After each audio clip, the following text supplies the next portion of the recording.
What if the three great wisdom traditions of the East, Confucianism, Taoism and Buddhism, are not competing truths, but harmonious rivers flowing toward the same ocean? And what if your spiritual path doesn't require choosing between them, but understanding how they speak to different dimensions of the human experience? Welcome back to the channel. I'm honored to walk with you into a conversation as ancient as it is relevant. How do these three great traditions define cultivation? What can we learn from their differences? And more importantly, what do they share? Too often, we treat philosophies like brands. We say, I'm Buddhist, or I follow Taoist principles, or I live by Confucian ethics. But underneath those labels is something deeper. A longing to live wisely, to become whole, to awaken from confusion, to live in peace with ourselves, with others, and with the universe. So what happens when we step beyond the surface and look closely at how these traditions approach the same goal, real inner cultivation? Let's begin with Confucianism.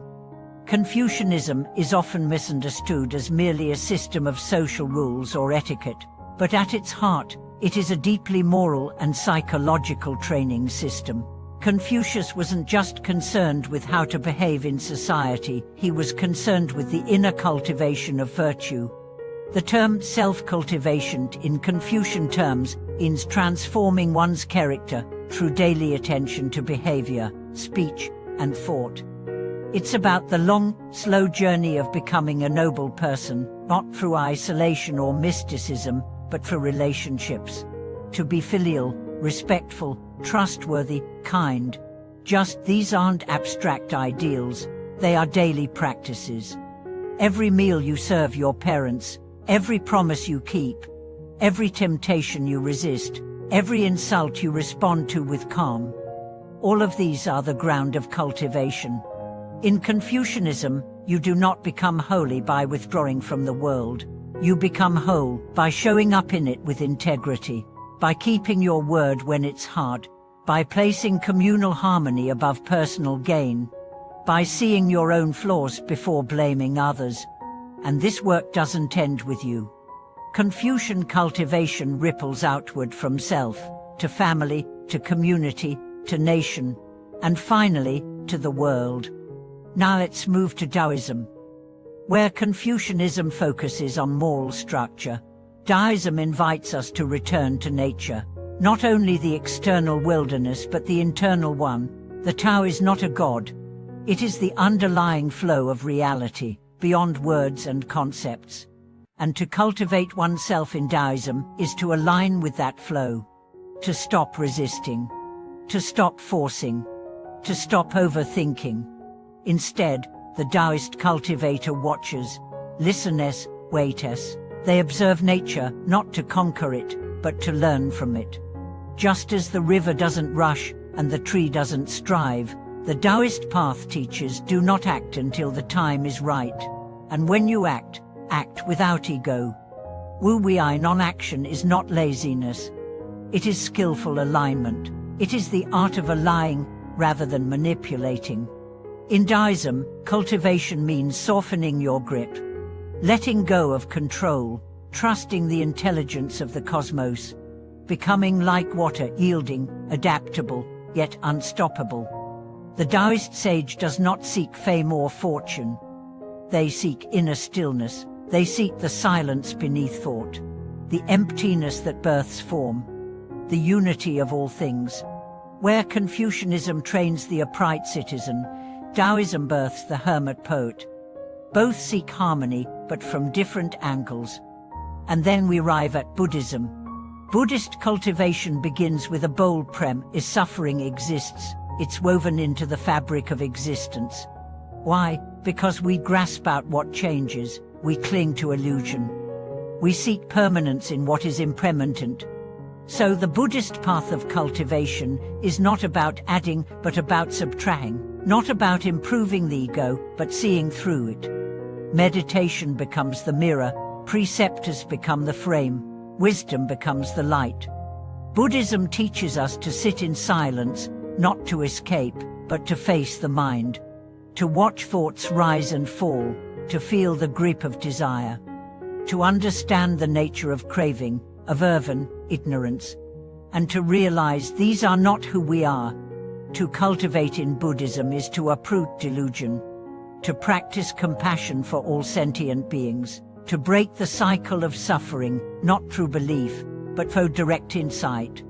And here's the beautiful thing, none of these traditions are complete without the others. Confucianism without Taoism becomes rigid. Taoism without Confucianism becomes passive. Buddhism without either can become detached from society. But when the three meet, something extraordinary happens. From Confucianism, we learn how to live with others with honesty, responsibility, and care. From Taoism, we learn how to live with nature with flow, balance, and humility. From Buddhism, we learn how to live with ourselves with clarity, presence, and compassion. Together, they form a map. A map not of religion, but of reality. A map of how to be human. So what does this mean for your life? It means that real cultivation doesn't happen only in temples or retreats. It happens when you speak kindly to your child, even when you're tired. It happens when you forgive someone who hurt you, because you've seen the chain of suffering. It happens when you let go of forcing things to happen and let the natural flow guide you. It happens when you apologize first, when you listen deeply, when you choose simplicity over drama. It happens when you eat with mindfulness, when you rest without guilt, when you act without needing recognition. It happens when you accept that life will never be completely figured out and live it anyway, with presence and grace. Each of these paths has its own vocabulary, its own heroes, its own symbols and scriptures. But beyond all that, they're pointing at the same thing. Return. Return to your true nature. Return to balance. Return to love. The Confucian might say live with righteousness and ritual. The Taoist might say live with flow and non-striving. The Buddhist might say live with wisdom and compassion. But all three are saying live awake, live fully, live truthfully. Not in the cards, but in the marketplace. Not one day, but now. And that is your invitation, not to choose between paths, but to integrate their wisdom into your own walk, to make your life the altar, to make your breath the practice, to make your relationships the training ground, and to make your death not a defeat, but a return to the Tao, to the Dharma, to the eternal. Thank you so much for being here.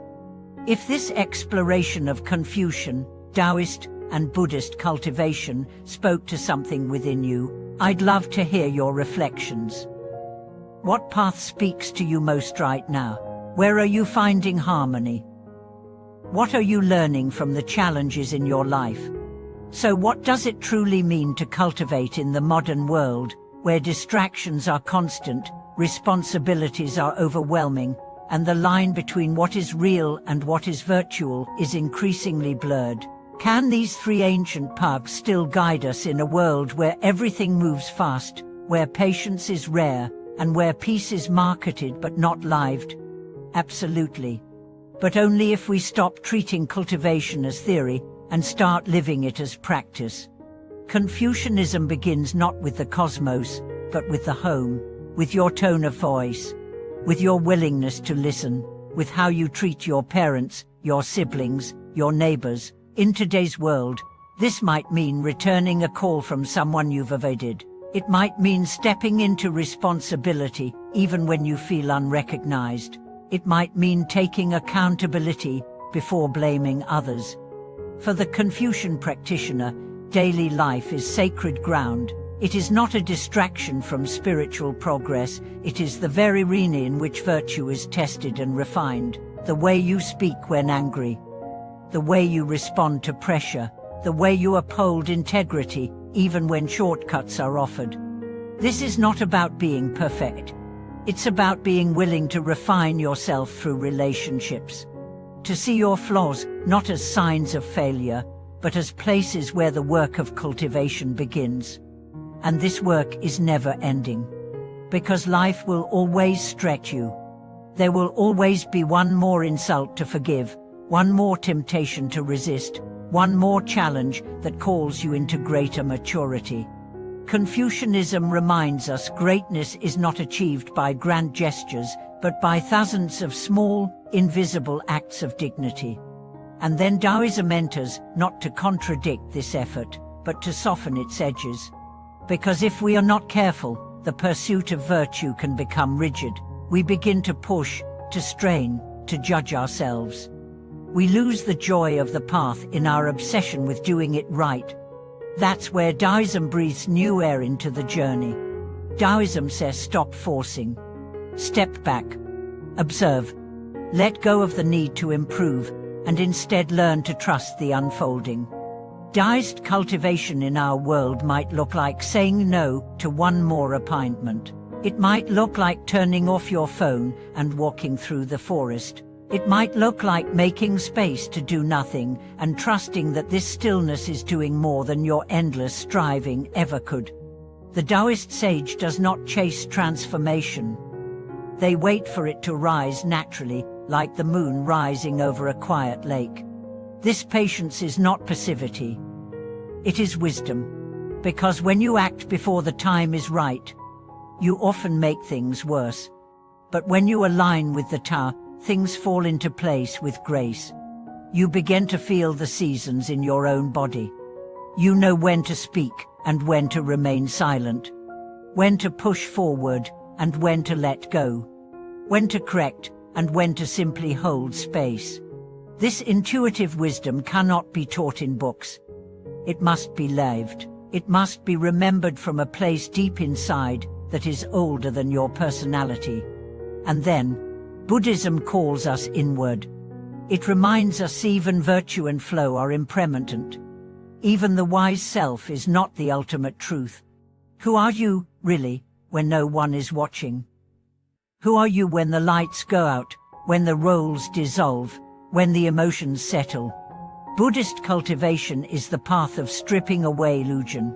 In a world addicted to identity and performance, this is perhaps the most radical act of all. To sit in stillness and say, I am not my thoughts. I am not my fears. I am not my name, my status, my failures, or my victories. I am awareness. And from that place, everything shifts. The Buddhist practitioner may still act in the world. They may still speak truth, serve others, fulfill responsibilities, but they do so with a lightness, with compassion, not control, with wisdom, not attachment, and perhaps most importantly, with peace, because they are not trying to become someone. They are remembering who they already are. This inner remembering changes everything. It frees you from comparison. It softens your judgments. It allows you to meet even your worst days with kindness. And in that kindness, the path of all three traditions converges. Because all of them, though different in language and form, ultimately point back to the same truth. That life is precious. That your actions matter. That your thoughts shape your destiny. That your peace cannot be found outside you. And that your real power lies not in dominating life, but in responding to it with presence, purpose, and compassion. Let's look at an example. Imagine a man in his mid-40s, balancing a high-pressure job, an aging parent, and a child struggling in school. He feels torn. He's losing sleep. His relationships are strained. He wonders if he's failing.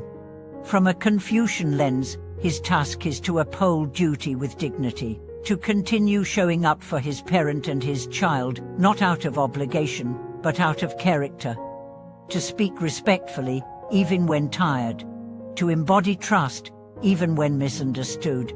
From a Taoist lens, he's invited to release the illusion of control, to trust that not every problem must be solved now, to stop grasping and allow solutions to emerge through space and surrender. And from a Buddhist lens, he's called inward, to recognize that his suffering is not only from his situation, but from his clinging, to sit with his fear, to observe his mind, to find, beneath a storm, a still point that cannot be shaken. Together, these teachings don't fix his life, they transform it. Not by removing difficulty, but by revealing depth, by showing him cultivation is not something you do apart from life. It is how you live life, and that includes grief. It includes confusion. It includes joy, exhaustion, uncertainty, grace. All of it is the path. All of it is the teacher. And you, dear viewer, are the practitioner, not just when you feel spiritual, but especially when you don't, when you lose your temper, when you forget the teachings, when you act selfishly and then regret it. Even these are part of the path, because each misstep is an invitation to return. Each moment of forgetfulness is a bell calling you back to awareness. You don't need to be perfect. You need only be sincere. The sages of the past did not float above human life. They walked through it with trembling hands, with open hearts, with courage born not of certainty, but of devotion. And now, it's your turn. Not to become a monk, or a philosopher, or a mystic, but to become fully yourself, to become present, to become honest, to become loving. That is the highest cultivation of all. Thank you for continuing this journey with me. If this extension of the path across Confucian, Taoist, and Buddhist thought has sparked something inside you, please take a moment to reflect. What teaching resonates most with your current life? Where are you being called to grow not later, but now?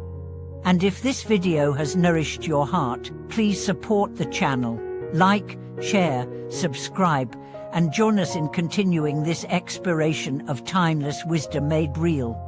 Until we meet again, walk gently, love deeply, and cultivate with sincerity. Thank you so much for watching this video.